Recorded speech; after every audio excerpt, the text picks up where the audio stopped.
Becoming yourself does not always feel like becoming stronger. Sometimes it feels like losing the person you were trained to be. It can feel like betrayal, like instability, like standing in the middle of your own life and realizing that the identity you built to survive is no longer the same thing as the self you actually are. That is why so many people resist transformation. They imagine growth as addition, more confidence, more clarity, more peace. But real growth is often subtraction. It removes the habits, roles, and false loyalties that once kept you safe. And when those things begin to fall away, what remains is not immediately beautiful. What remains is often quiet, exposed, and strangely unfamiliar. You stop performing the version of yourself that was built to make other people comfortable. You stop saying yes because yes used to protect you. You stop laughing at things that never felt funny. You stop shrinking your opinions into something digestible.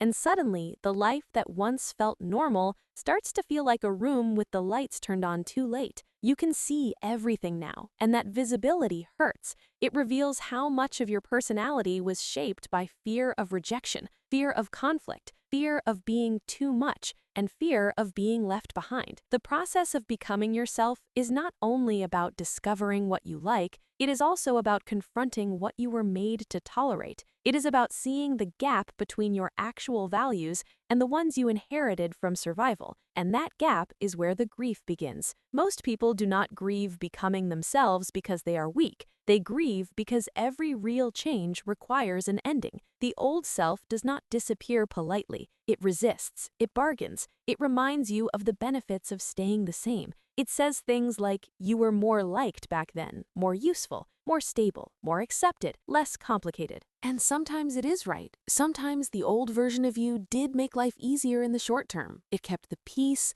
it kept the approval, it kept the doors open, but it also kept you away from your own center. That is the hidden tragedy of adaptation. The traits you developed to survive can become so familiar that they start to feel like identity. You mistake compliance for kindness. You mistake hyper-awareness for wisdom. You mistake self-abandonment for maturity. So when you begin to change, it feels less like healing and more like losing a language you once spoke fluently. You do not just lose habits, you lose a whole emotional architecture. The way you entered rooms, the way you apologized before speaking, the way you edited your personality depending on who was watching, the way you measured your worth by how little trouble you caused. All of it starts to crack. And with it comes a grief that is hard to explain to people who have never lived inside a false self for years. They will tell you that you are finally becoming who you are supposed to be. They are not wrong, but they do not always understand that self-reinvention can feel like bereavement. You are mourning the person who protected you, even if that person also limited you. You are mourning the certainty that came from being small. You are mourning the illusion that fitting in was the same as belonging. And perhaps most painfully, you are mourning the version of you that could live without asking dangerous questions.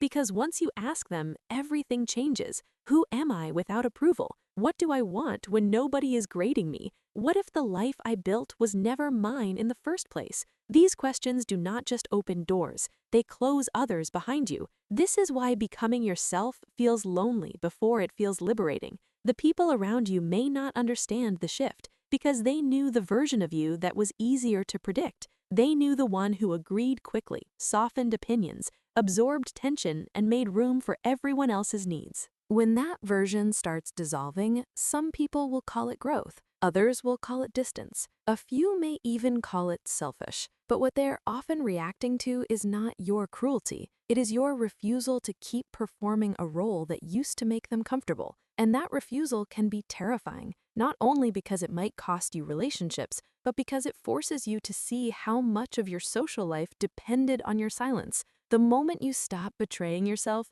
the world can feel less approving, but more real, more honest, more exposed. You begin to notice that a lot of the safety you once felt was not safety at all. It was containment. It was the comfort of being manageable. And manageable is not the same as loved. that realization can shake a person deeply. It can make them question how many of their choices were shaped by fear of disappointing others, and how many of their relationships were built around a version of themselves that never fully existed. This is where identity crisis becomes identity correction. The discomfort is not a sign that you are breaking in the wrong direction. It is often the opposite. It means the false structure is losing power. But in the middle of that collapse, it is hard to trust the process. You feel raw. You feel less polished. You feel less certain. You may even feel less good in the short term because the habits that once numbed you are no longer available the way they used to be.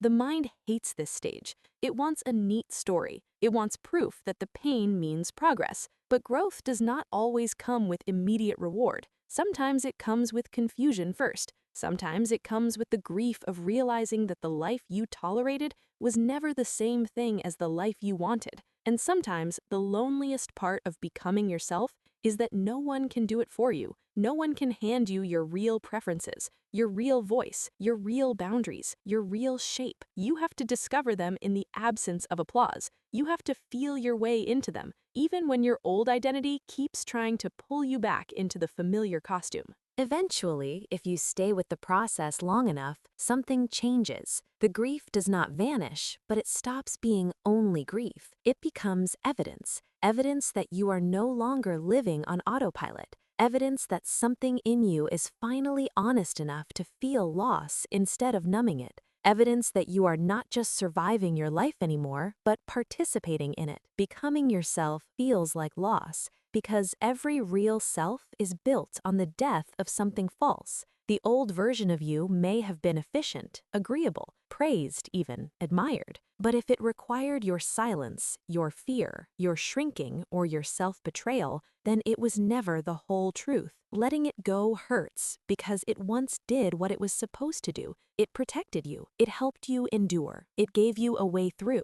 But protection has a cost when it becomes permanent. Eventually, the cage starts feeling like home, and escaping it feels like grief. That is the paradox. Freedom can feel like exile before it feels like belonging. You leave behind the life that was organized around keeping you safe, and you step into the life that asks you to be real. That life is less predictable. It does not guarantee approval. It does not promise ease. It does not always feel warm, but it is honest. And honesty, over time, is a deeper kind of safety than performance ever was. So if becoming yourself feels like loss, that does not mean you are doing it wrong. It may mean you are finally reaching the part of your life where truth matters more than comfort. It may mean you are shedding the identity that was built out of fear and making room for the one that was buried underneath it. And yes, that process can feel like mourning, but it is the kind of mourning that makes room for life, the kind that clears space, the kind that leaves you less defended but more alive. In the end, the self you become is not some perfect version waiting at the finish line. It is the honest one that survives the shedding. It is the one that can stand in the open without asking permission to exist.